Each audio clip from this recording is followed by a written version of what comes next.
Tell me if this is you. You wake up one morning in an amazing mood, you meditate, you get ready for work, and then you go out, you see that the sun is shining, and it's an absolutely beautiful day. And you think to yourself that no one, nothing at all can spoil this day for you.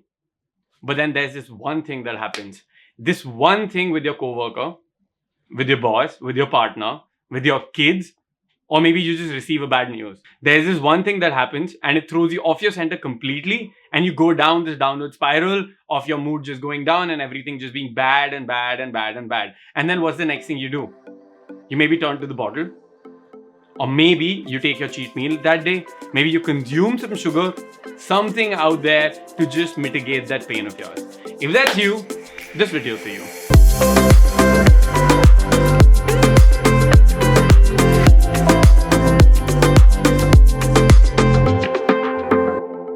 Hi, welcome to High Worth Cycle. My name is Kshitij and I teach high performers how to build high worth and get off the hamster wheel. Today we're talking about addiction, and we're talking about the pattern that might exist with you, that anytime you're in a bad emotional state or an unpleasant emotional state, you mitigate that and you cope with it by using food, alcohol, or any other stimulant out there.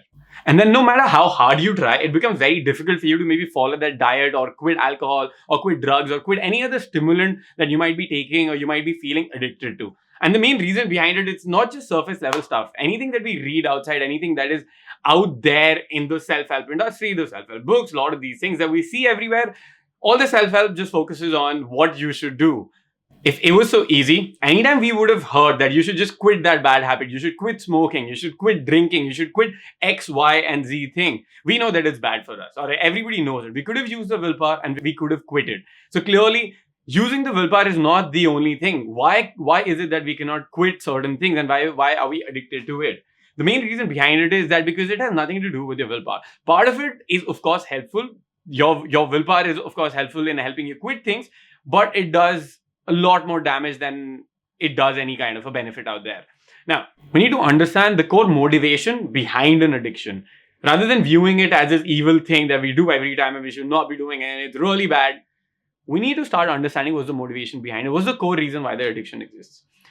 And what we find out is that that addiction is there because it's fulfilling an unmet need that we have inside of us. Now, this unmet need could be from the childhood or could be because we don't know how to emotionally regulate ourselves, as we just spoke about.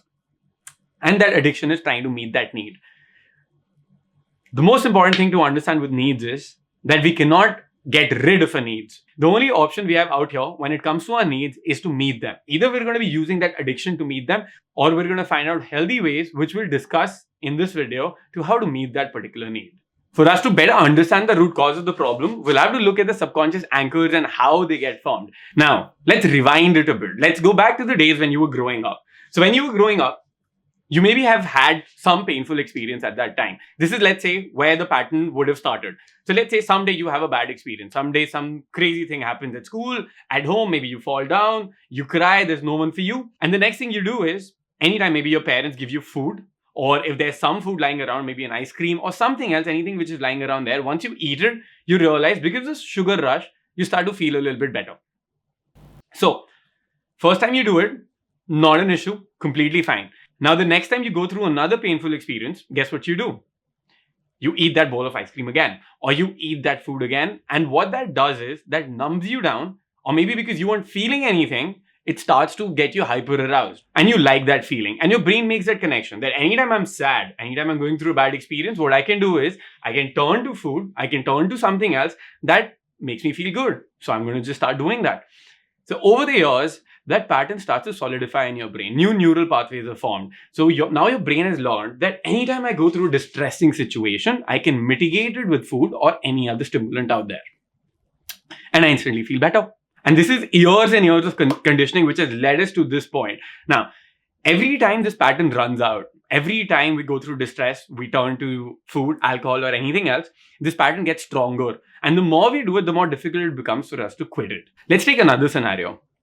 Let's say while you were growing up, some traumatic incident or some very adverse incident happened to you. Maybe your parents weren't there, maybe they did not give you enough love, and that left a void inside you of love. Or maybe because of a very bad incident, you became hyper aroused and you started feeling all kinds of things and you went into this fight or flight mode where you thought that something bad would happen every time. And now to calm yourself down, you maybe would turn to the food again. Or if in your teenage years you've discovered smoking or drinking or using a substance, you would turn to that. And over the years, that would just make the link even stronger. And so many times, which is why we hear people saying that anytime I'm stressed, I need to smoke because that makes me calm down. And the more we do that, the more stronger the neural pathway becomes and the more addicted we get. It's important to understand here that when we're going through a trauma or something else, it could lead to either of these two possibilities. The first one, that maybe we're left completely hyper aroused, and anytime some distressing situation comes, or anytime we go into a flashback of that memory of trauma, or anytime we're put in a certain situation like that again and we get anxious, we become hyper aroused. So for us to cope with that, we might be using certain defense mechanisms. In this case, the substances that we're addicted to, maybe it's food, alcohol, smoking, drinking, anything. In another case, it might happen that our body would respond by just going numb, where we just cannot feel anything and it's just numb and the void is there inside of us and we become dissociated from our bodies. So for us to feel something again, so for us to not feel this numbness all the time and for us to be in connection with something, we might use a substance, we might use something to escape that feeling, and that would give us an instant high. To make matters worse, we're judged and we're criticized and we're given certain messages by our primary caregivers, by our family members, by people visiting us at home, or our close relatives, or even at school by the peers or our teachers out there. So some examples of these messages could be, let's say you use food as a coping mechanism. And because you're using food as a coping mechanism, every time you get stressed, you eat. And that would have led you to become a little overweight, a little obese. And now your parents or the people around you notice that. And then they say that you've started to become fat. You started to look like this. You started to look like that. Those certain messages, that certain shaming that is happening with you, makes you feel even more stressed. And now because you're more stressed, guess what you do?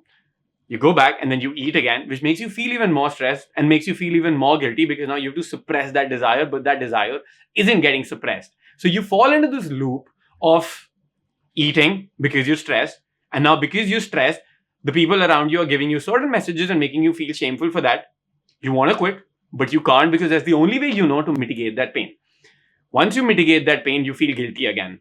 Now you feel guilty, that's a distressing situation again, and guess what you do? You again go and eat. And this creates a vicious cycle of us being addicted and us being a slave to our desires and the way we cope with our mechanisms out there. Next, what happens is the messages that you receive as a child get stuck in your brain, that get stuck in your self-image. And your self-image becomes that I am not a good person because X, Y, and Z. I am a bad person because I do these certain things. I am not good enough because of me looking a certain way. I am not good enough because I cannot stop eating. I am not good enough because I do certain behaviors and certain things that I should not be doing. So I'm not the perfect kid. So now every time you stop to do something, every time you're shamed for something, these messages get stuck in your brain and they become your internal critical voice. Now, when you grow up, there's already the coping mechanism of coping with distress by eating. Then there's the guilt that comes after it. And then after that, what comes is the inner critical voice making you feel even worse than you were already feeling. And this is a lot of shit that we're in right now. And getting out of it is going to take some time. But the first step for us to get out of it is going to be understanding and being aware and looking at this pattern that, all right, this pattern exists. And I've been using my addictions, my compulsive behavior as a way to mitigate the pain inside. And that's the only way I know to emotionally regulate myself when I'm in distress and I'm having a painful experience. Next thing it's important to understand is not to criticize yourself that you're doing this, but to understand that this pattern existed to protect you. And the only reason we're out here, why you can watch this video, is because this pattern was successful in protecting you, because it helped you regulate those emotions inside and got you back to the center. Third thing I want you to do is, by now, we're focused on the external, and by now we're focused on the reactivity. Then when something bad happens and we automatically, in an autopilot response, we go into this pattern that we just described out here. So one thing that really helps with this is meditation.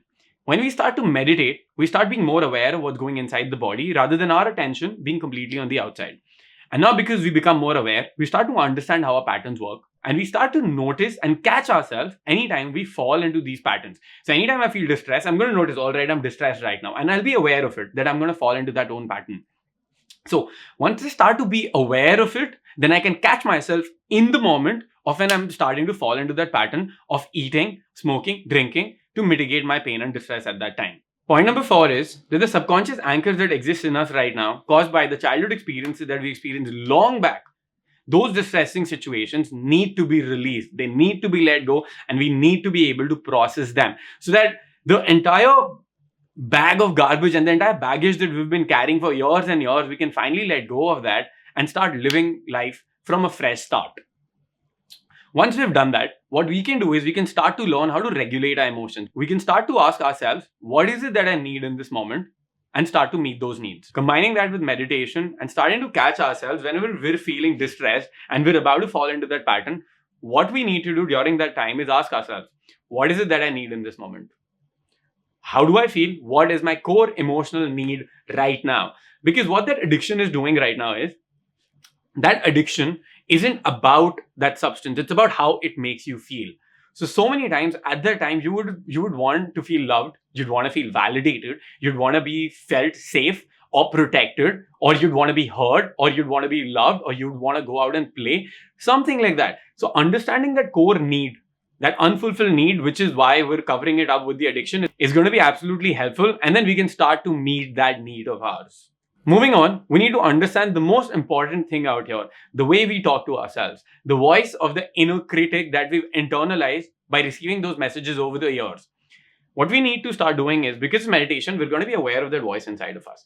And now we can start to talk ourselves in a loving manner rather than shaming us, putting us down, calling us names, telling us that we're good for nothing. Because all that does is that makes us feel even worse and even more distressed.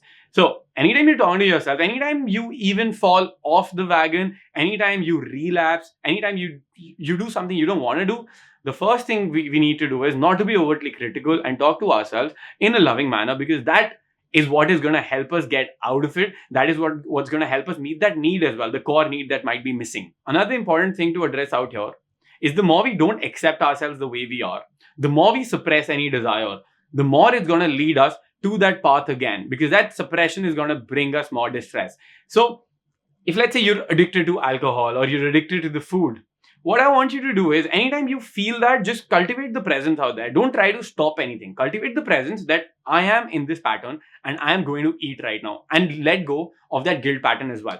As an example, this is how it's going to look for me. Let's say I get distressed and I've been using food as a coping mechanism. So for me, in this moment, I'm going to be aware, because of my meditation, my faculties are going to increase. I'm going to be aware, all right, I'm feeling distressed. And now the next thing I want to do is I want to go eat. Okay, so I'm aware that I'm going to eat. So I move ahead, and then I still go ahead and I still eat. I become very present to what I'm eating, how I'm eating, and I just be in that experience. Once I eat, I start to notice one more thing. I notice that how was I feeling before and how am I feeling now? Right? That high of whatever I've eaten right now, or that high of whatever substance I've taken right now, is going to last only for a little bit. All right? It's going to last literally for a little bit. Once that high wears off, how am I feeling right now? And I'm going to start to notice I'm feeling like shit. So without forcing myself to stop something, I'm going to have a realization that this behavior is not something that I want to do. And that's not out of hatred. That's not out of talking down on me. That's not out of making me feel guilty. It's a natural thing that I'm going to start to realize. Next time, I continue my meditation, I continue my patterns, I continue my awareness, everything. I do this for a week. After a week, once I start to feel distressed again, I catch myself in that situation. And maybe now what I do is I start to set loving limits. I don't tell myself I'm not going to do anything. No, that's going to be too harsh. It's going to be, again, coming from that place of being critical with yourself and telling you to stop, that I don't like you and I don't accept you because of this behavior, which never ends well for anybody. So what I do now is I start setting loving limits. So I tell myself, all right, I talk to myself like I'm a 5-year-old kid. Okay, that's going to be another very important thing. So you talk to yourself in a very loving manner and you assume that you're a 5-year-old child right now. So you tell yourself, okay, I realize that I'm distressed right now. Okay, and because I'm distressed, I want to eat this particular thing, or I want to drink, or anything that you might be doing. So right now what we're going to do is, if usually I eat 4 portions of something, I'm going to eat maybe just 2. Is that something that's going to be fine? I'm going to be very aware. I'm going to eat those 2 portions. And then after half an hour, if I feel like eating again, I'm going to eat the other 2 portions as well. Can we do that? So I'm going to get myself on my own team with my inner voices, and then I'm going to do that. What you'll realize once you do this another week is you're going to realize that because now you just had 2 portions, after half an hour, you're not hungry. So you're not overeating. So the pattern of overeating and the pattern of numbing yourself down, that's going to start to reduce. And now you're talking to yourself in a much better manner. And slowly and steadily, that pattern of feeling guilty, that pattern of being overtly critical to yourself, those voices are also going to start to subside. Now, because we're letting go of all the baggage that we've held on for so much time, the neural pathways, slowly and steady, they're starting to become better. Now, we can take it to the next step by asking ourselves, what is it that I need in this moment? And I start to give myself that particular emotion. Is it love, validation, whatever I feel? And that could be done through affirmations. The way I'm talking to myself, I could say that I am loved, I am safe, I am cared for in this moment. And if there's a pillow, you hugging that pillow is going to be very helpful for that emotional regulation for yourself and to meet that emotional need as well. Another thing you could do is you could call up a friend and talk to a friend and see how that works out. So trying a number of different activities during that time is going to be helpful as well. Another thing that I found helpful here is to coach ourselves and teach ourselves the things that we were not taught as a child. Couple of those things, the first one could be delayed gratification. So maybe as a child, we were not taught delayed gratification, that when you put in some effort in something, when you put in some work and you do not cash out instantly, once you go through the hard work and then later on when you cash out, the gratification is going to be much better. So if we're not taught that right now, rather than being impulsive and eating that ice cream, we start to teach ourselves that. And we do this out of a loving manner. And the way we're talking to ourselves is also going to be in a loving way. So what we do is, anytime we have this urge of falling into that old pattern of ours, we set up a reward system for ourselves. We tell ourselves that I'm going to wait for 5 minutes, just observe myself right now, observe my emotions. And because I'm observing my emotions, I will not eat that particular thing or indulge in whatever urge I have right now. And after 5 minutes, I can do whatever I want. All right. And usually whatever I want is going to be, instead of 4 portions, I'm going to have 1 portion because I've deserved it and I can relax and I can eat that normally. Second thing you want to teach yourself is teaching yourself commitment and staying true to your word.